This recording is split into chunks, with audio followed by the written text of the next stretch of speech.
What's up, YouTube? I am back with another knot that I'm going to share with you guys. Some of you may already know about it. It's called a Prusik knot. It's something that we always used working at, doing tree work and all that for climbing and rappelling and things like that of trees. And um, works really good. It's a good friction knot. So basically, if I'd have had brought my climbing line in, it'd be a lot easier to show you guys because in the situation, I talked about in the last video where you would, like when I would use a standard bowline to tie my snap on for to my climbing line, so that way I could snap it to my saddle that I'd be wearing for doing, or my harness or whatever. Um, Basically, what would happen is you'd end up, make sure you left yourself, a decent amount of tail. So let's say that, this is my knot, even though it's really not, and it's got, my snap on here. It'd be snapped on, to my waist, and I would have this tail. So when I would be up in the tree or whatever, I would go over a limb and around the trunk of the tree and snap in. So once I'm snapped in, I've got all this extra rope that's, hanging all the way down to the ground. Um, when you climb in this situation where you tie in around something, um, you got to remember that however long your rope is, you can only repel half that distance down. So if your rope's 100 feet long, you can only repel down 50 feet, minus the 3 or 4 foot that you might have for tying your knot to your snap for uh, hooking on, and then of course your tail for tying your Prusik knot for doing your repelling. So we're going to pretend that I was snapped in, and I got all this extra rope over here, which is going down and off over there. So what I would do in that situation to tie the knot is I would take my tail and I would go over the top of, I'm going to shorten this up a little bit, over the top of the rope that's going down to the ground. So it's just over the top. And then I'm going to go underneath and just basically wrap it so it looks like that to the lower side of the first crossover. And I would do it a second time. So now it looks like that. Now I'm going to take my tail, I'm going to make a loop. And I'm going to go behind and above those other two, and I'm going to tuck it down through.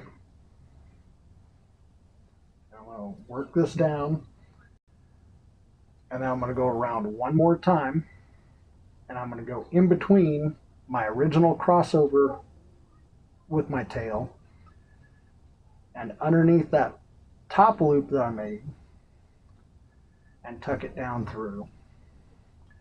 And now I'm going to turn around and work the knot until I get it tight. Now obviously it's a lot easier to cinch this down when you got weight on it. So if I was up in a tree, once I go and tie it somewhat loose, all I got to do is just lean back and put my weight on it, and it helps cinch it down. So let's see if I can get it cinched down good and tight. So because it's a friction knot, once you get it tied, which you can see where I've got it crosses over, first bottom loop, second bottom loop makes the big loop that locks it all together. First top loop is on top.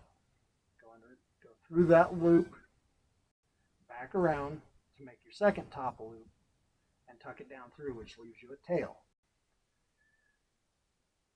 So when it's all done, it looks like this. So this is your brake, this tail. I didn't leave enough slack, but as a safety precaution, you would just turn around and just tie a standard overhand knot in it.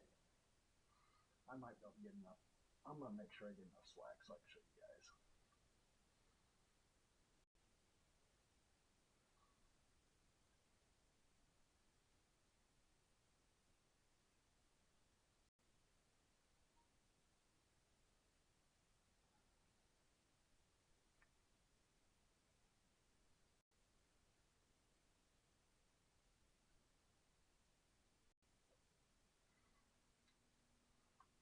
All right, so an overhand knot, you just make a loop, tuck it over, and back up through, and just pull it tight.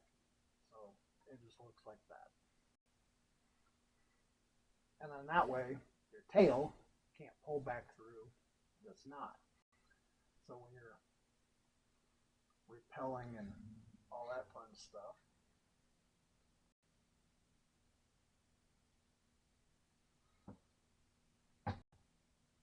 you got added safety.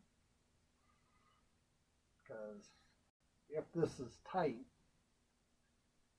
if I'm pulling up on this, and if it's not, is going to cinch up on its own, but you want to pull up to brake, I'm pulling the rope that comes through, and it's not letting me slide the rope. Now, if I let off of it, you get a little slack in it. Now it slides.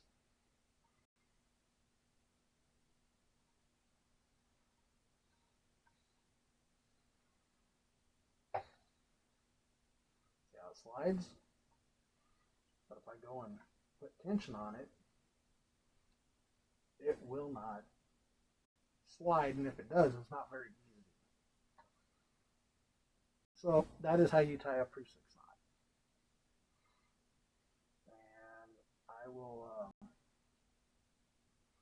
keep bringing out videos, and hopefully you guys like my videos and leave comments and all that fun stuff. But for now, you guys have a good one.